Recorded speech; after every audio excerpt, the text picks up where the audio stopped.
기도하겠습니다.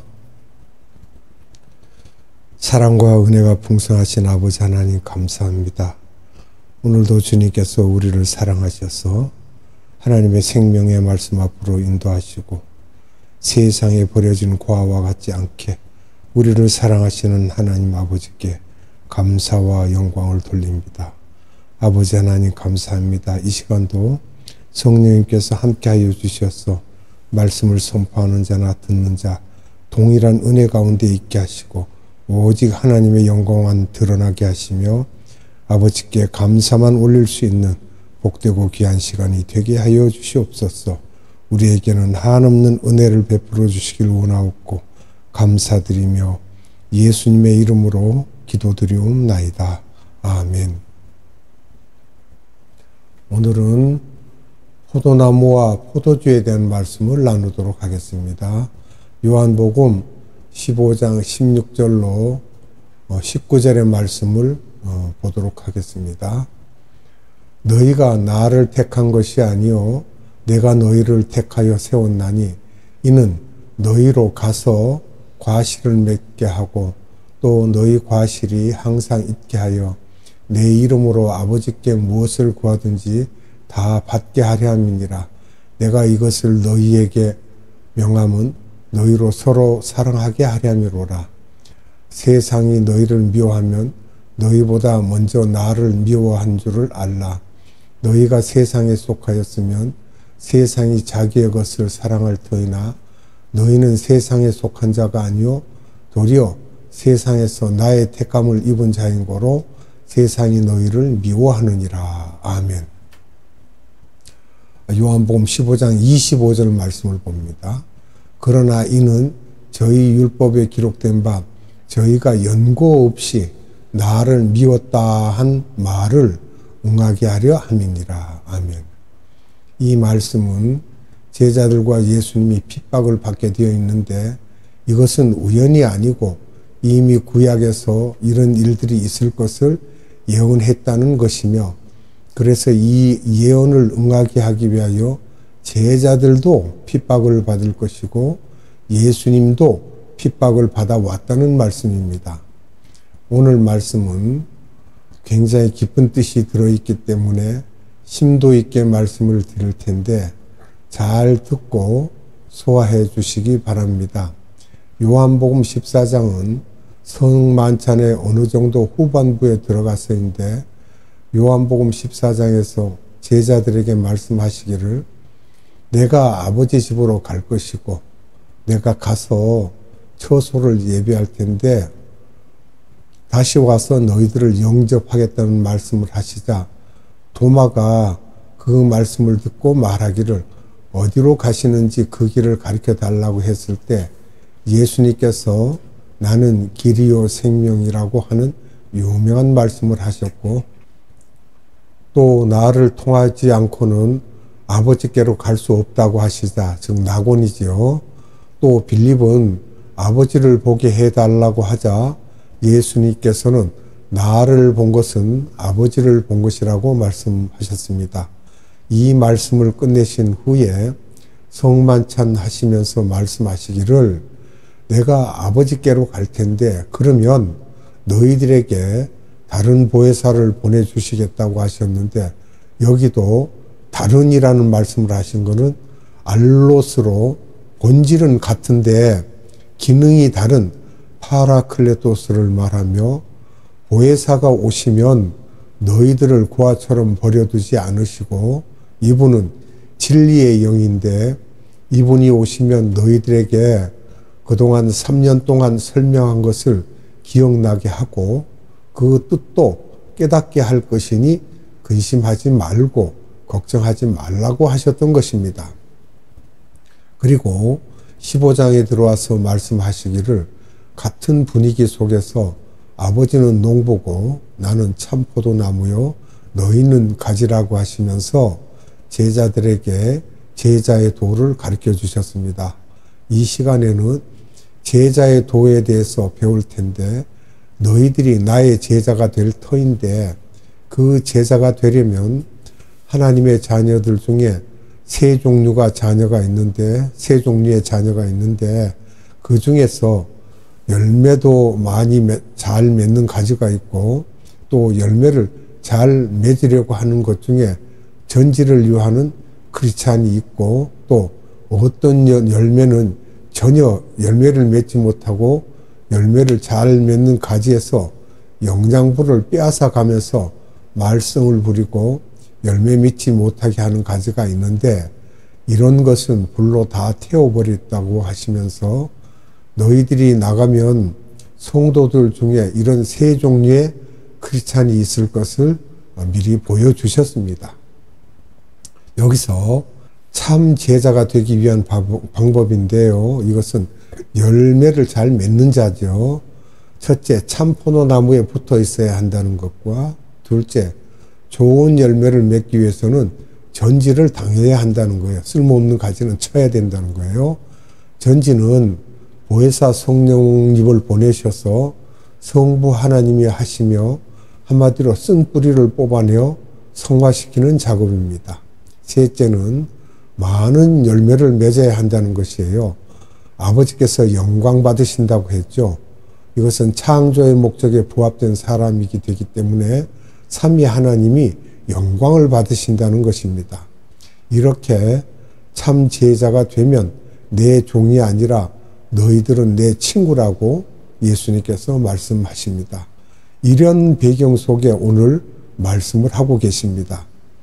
참 제자의 특색이 있습니다. 첫째, 택함을 받아야 합니다. 세상에서 불림을 받아야 하며 자의로는 안 된다는 것입니다.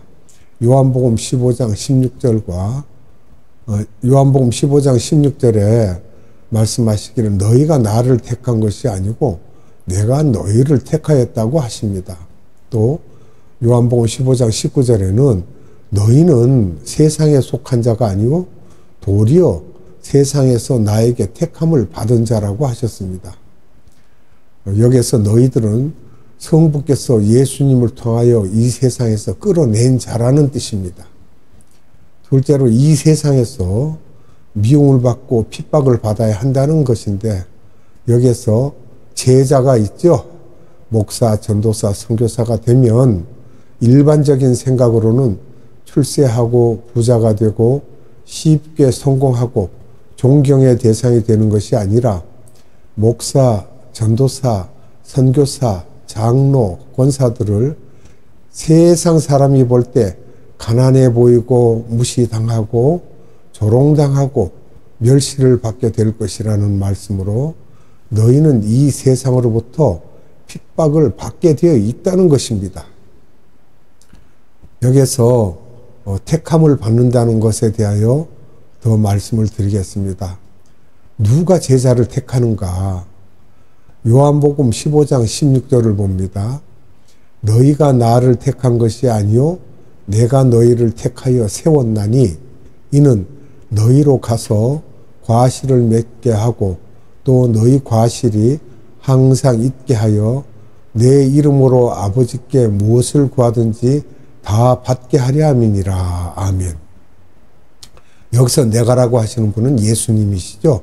신학적 용어로는 예수님 안에서, 예수님을 통해서, 예수님에 의해서 아버지가 택하시지만 예수님 안에서, 예수님을 통해서, 예수님에 의해서 택함을 받는 것이다 라는 말씀입니다. 또 이 부분에 대하여 바울이 자세하게 설명하고 있습니다. 에베소서 1장 3절로 6절 말씀을 봅니다. 찬송하리로다 하나님 곧 우리 주 예수 그리스도의 아버지께서 그리스도 안에서 하늘에 속한 모든 신령한 복을 우리에게 주시되 곧 창세전에 그리스도 안에서 우리를 택하사 우리로 사랑 안에서 그 앞에 거룩하고 흠이 없게 하시려고 그 기쁘신 뜻대로 우리를 예정하사 예수 그리스도로 말미암아 자기의 아들들이 되게 하셨으니 이는 그가 사랑하시는 자 안에서 우리에게 거저 주시는 바 그의 은혜의 영광을 찬송하게 하려는 것이라. 아멘. 여기서 우리가 에베소서의 수신자를 보면요, 에베소에 있는 성도들에게죠, 일반 성도들이 아닌 특수한 분들을 말하고 있습니다. 예수님 안에서 신실한 자들에게 말하는 것입니다. 그러면 언제 제자들을 택하셨는가 우리가 살펴보면요, 에베소서 1장 4절 말씀을 봅니다. 곧 창세 전에 그리스도 안에서 우리를 택하사 우리로 사랑 안에서 그 앞에 거룩하고 흠이 없게 하시려고. 아멘. 언제 택하셨다고요? 창세 전에 부르시고 준비하셔서 그 기쁘신 뜻을 이루시려고 하십니다. 인간의 상식과는 비교가 안 되는 말씀입니다. 그리고 에베소서 1장 5절을 봅니다. 그 기쁘신 뜻대로 우리를 예정하사 예수 그리스도로 말미암아 자기의 아들들이 되게 하셨으니. 아멘. 그 기쁘신 뜻, 하나님의 뜻이죠. 창조의 목적을 이루기 위하여서 창세기부터 이렇게 특별히 부르신 분들에게 하신 말씀 중에 공통점이 있습니다. 내가 너희들을 뽑았는데 너희들이 잘해서가 아니라 창세전에 이미 내가 준비했다고 말씀하십니다. 예레미야 1장 5절 말씀을 봅니다. 내가 너를 모태에 짓기 전에 너를 알았고 내가 배에서 나오기 전에 너를 구별하였고 너를 여러 나라의 선지자로 세웠노라 하시기로. 아멘. 이 말씀은 과거형으로 이미 정하신 것을 말씀하고 있습니다. 지금 현재가 아니고 과거형으로 말씀하셨죠. 그럼 구별했다, 즉 성별했다는 컨세크리 또는 세웠다라는 말은 지명했다 이 말인데 어포인티드입니다. 미전도 족속 복음화에 열방의 하나님이 누군가를 알리는 자로 지명하였다는 것입니다. 시편 139편 16절 말씀을 봅니다. 내 형질이 이루기 전에 주의 눈이 보셨으며 나를 위하여 정한 날이 하루도 되기 전에 주의 책에 다 기록이 되었나이다. 아멘. 다윗에게 이렇게 말씀하셨죠. 또 이사야서 44장 24절을 봅니다. 내 구속자여 모태에서 너를 지은 나 여호와가 이같이 말하노라. 나는 만물을 지은 여호와라. 홀로 하늘을 폈으며 나와 함께 한 자 없이 땅을 펼쳤고. 아멘. 이것은 야곱에게 말씀을 하셔요. 이것은 모태에서 뽑은 것이 아니고 이미 창세전에 뽑아 놓았기 때문에 모태에서 그것이 지금 이루어지고 있음을 말씀하고 있습니다. 시편 71편 6절을 봅니다. 내가 모태에서부터 주를 의지하였으며 나의 어머니의 배에서부터 주께서 나를 택하셨사오니 나는 항상 주를 찬송하리이다. 아멘. 이것은 시편 기자로 말씀하신 것이죠. 이사야서 49장 1절을 봅니다. 섬들아 내게 들으라. 먼 곳 백성들아 귀를 기울이라. 여호와께서 태에서부터 나를 부르셨고 내 어머니의 복중에서부터 내 이름을 기억하셨으며. 아멘. 이사야에게 말씀하신 말씀이죠. 태에서 만들어진 것이 아니라 이미 창조 전에 이미 제자로 불림을 받은 것을 나타내고 계십니다. 그러면 제자를 택하시는 목적은 무엇인가를 우리가 살펴봐야겠죠. 요한복음 15장 16절입니다. 너희가 나를 택한 것이 아니요 내가 너희를 택하여 세웠나니 이는 너희로 가서 과실을 맺게 하고 또 너희 과실이 항상 있게 하여 내 이름으로 아버지께 무엇을 구하든지 다 받게 하려 함이니라. 아멘. 너희는 가서라고 하셨어요. 미전도 족속 복음을 알지 못하는 사람에게 가서 가르치라는 것이죠. 또 과실을 맺게 한다는 것은 가면서 성령의 9가지 열매로 점점 예수님을 닮아가고 전도와 선교의 열매가 생기고 이렇게 열매가 생기면서 그 과실이 삶 속에서 항상 있게 된다는 것입니다. 에베소서 1장 3절로 6절 말씀을 봅니다. 찬송하리로다 하나님 곧 우리 주 예수 그리스도의 아버지께서 그리스도 안에서 하늘에 속한 모든 신령한 복을 우리에게 주시되 곧 창세전에 그리스도 안에서 우리를 택하사 우리로 사랑 안에서 그 앞에 거룩하고 흠이 없게 하시려고 그 기쁘신 뜻대로 우리를 예정하사 예수 그리스도로 말미암아 자기의 아들들이 되게 하셨으니 이는 그가 사랑하시는 자 안에서 우리에게 거저 주시는 바 그의 은혜의 영광을 찬송하게 하려는 것이라. 아멘. 여기서 우리가 여러 가지로 이렇게 나눠서 말씀을 살펴보는데요. 첫째, 하늘에 속한 모든 신령한 복을 우리에게 주시기 위해서라는 것이죠. 둘째는 사랑 안에서 그 앞에 거룩하고 흠이 없게 하시려고 하셨습니다. 셋째는 자기 아들들이 된다는 거예요. 어답틱 son이라고 하는데 자연적 혈연 관계는 없으나 법적인 혈연 관계라는 거예요. 하나님이 우리를 자녀로 삼으셨다는 것을. 또 네 번째는 창조의 목적에 부합된 피조물들이 내가 되고 또 다른 사람들에게 알려주게 하기 위해서 그렇게 말씀을 하시고요. 창조의 목적은 하나님께 영광을 드리는 것입니다. 예수님의 정체성을 깨닫게 하고 나의 정체성을 깨닫게 하는 것이며 지상 계명과 지상 사명에 대하여 순종하는 것입니다. 여기서 우리가 첫째 바울의 경우를 한번 보겠습니다. 로마서 1장 2절로 7절 말씀입니다. 이 복음은 하나님이 선지자들로 말미암아 그의 아들에 관하여 성경에 미리 약속하신 것이라. 이 아들로 말하면 육신으로는 다윗의 혈통에서 나셨고 성결의 영으로는 죽은 가운데서 부활하여 능력으로 하나님의 아들로 인정되셨으니 곧 우리 주 예수 그리스도시니라. 그로 말미암아 우리가 은혜와 사도의 직분을 받아 그 이름을 위하여 모든 이방인 중에서 믿어 순종케 하나니 너희도 그들 중에 있어 예수 그리스도의 것으로 부르심을 입은 자니라. 로마에 있어 하나님의 사랑하심을 입고 성도로 부르심을 입은 모든 자에게 하나님 우리 아버지와 주 예수 그리스도로조차 은혜와 평강이 있기를 원하노라. 아멘. 바울의 경우도 어떻게 선택을 받고 또 선택받은 후 무엇을 해야 하는지에 대해서 설명하고 있습니다.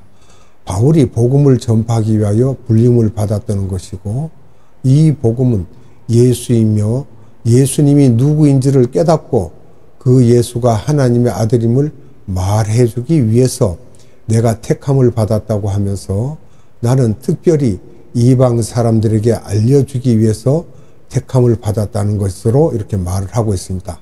목적이 분명하다는 것이죠. 둘째, 아나니아의 증거를 봅니다. 사도행전 9장 15절을 봅니다. 이것은 아나니아와 삽비라의 그 아나니아가 아닙니다. 사도행전 9장 15절 주께서 가라사대 가라 이 사람은 내 이름을 이방인과 임금들과 이스라엘 자손들 앞에 전하기 위하여 택한 나의 그릇이라. 아멘. 바울은 다메섹에서 예수님을 만나고 예수님께서는 너는 지금 눈이 감겨져 있는데 그 눈을 뜨기 위해서는 다메섹의 직가라는 곳에 살고 있는 아나니에게 가게 하셨던 것입니다. 그런데 바울이 아나니아에게 가기 전에 이미 예수님께서는 아나니아에게 바울에 대해서 말씀하시는 장면입니다.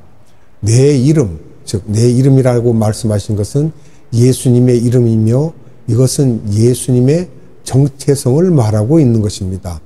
그 정체성이 무엇입니까? 창조주, 구세주, 하나님의 아들, 만왕의 왕, 이 세상 죄를 지고 가는 하나님의 어린 양이라는 것을 전하라는 것이죠. 또 택한 나의 그릇이니 너는 특별히 기도를 해줘서 눈을 뜨게 하라는 것입니다. 아나니아에게요. 사도행전 22장 14절로 15절 말씀 봅니다. 그가 또 가로되 우리 조상들의 하나님이 너를 택하여 너로 하여금 자기 뜻을 알게 하시며 저 의인을 보게 하시고 그 입에서 나오는 음성을 듣게 하셨으니 내가 그를 위하여 모든 사람 앞에서 너의 보고 들은 것에 증인이 되리라. 아멘. 나중에 1, 2, 3차 여행을 끝낼 무렵에 유대인 지도자들에게 자기가 어떻게 되어서 이렇게 복음을 전하게 되었는지에 대해서 설명하는 장면이 있는데 그때 이 아나니아의 이야기를 하는 것입니다. 그러면서 우리 조상들이 하나님이 나를 택해서 나로 하여금 자기의 뜻을 알게 하시고 저 의인을 보게 하시고 예수님을 보게 하시고 내 입에서 나오는 음성을 듣게 하셨으니 모든 사람 앞에서 내가 본 예수를 전하게 하기 위해서 네가 이렇게 택함을 받았다고 말하는 것을 바울이 아나니아를 만났을 때 아나니아가 나에게 이런 말을 했다고 그래서 내가 지금 이 일을 하고 있다고 유대인 지도자들에게 설명을 하는 것입니다. 이렇게 택감을 받은 사람들을 보면 조금 다양합니다. 제자들의 다양성에 대해서는 다음 시간에 말씀드리도록 하겠습니다. 기도하겠습니다. 거룩하신 아버지 하나님 감사합니다. 이 시간도 하나님께서 우리의 생명의 말씀을 주시고 이 생명의 말씀이 그냥 있는 말씀이 아니라 예수님의 정체성에 대하여 또한 제자들의 정체성에 대하여서도 그것을 우리가 어떻게 태어났으며 어떻게 전파하게 되었는지를 자세하게 알려주심을 감사드립니다. 우리가 하나님의 말씀을 본다고 성경을 안다고 하지만 그 뜻을 이해하지 못해서 여러 갈래로 흩어지고 여러 갈래로 분산되는 일이 많사오나 하나님께서는 우리에게 정직하게 예수 믿는 자들이 잘 먹고 잘 입고 잘 살고가 아니라 이 예수 믿는 믿음은 참으로 고난의 믿음이며 어려움을 닥친다고 하고 그 어려움을 극복하고 예수 그리스도로 말미암아 우리가 항상 기뻐할 수 있고 항상 주님 안에서 평안함을 누릴 수 있다는 것을 우리가 알게 하심을 감사드립니다. 오늘도 생명의 말씀을 주신 하나님 또한 이 시간 함께 하셔서 우리에게 은혜를 베푸신 성령 하나님 감사합니다. 아버지 하나님께 무한한 감사와 찬양과 영광을 올려드리며 우리 구주 예수 그리스도 이름으로 감사하며 기도드리옵나이다. 아멘. 주님 가르쳐준 기도로 예배를 마치겠습니다. 하늘에 계신 우리 아버지, 아버지의 이름을 거룩하게 하시며 아버지의 나라가 오게 하시며 아버지의 뜻이 하늘에서와 같이 땅에서도 이루어지게 하소서. 오늘 우리에게 일용할 양식을 주시고 우리가 우리에게 잘못한 사람을 용서하여 준 것 같이 우리 죄를 용서하여 주시고 우리를 시험에 빠지지 않게 하시고 악에서 구하소서. 나라와 권능과 영광이 영원히 아버지의 것입니다. 아멘.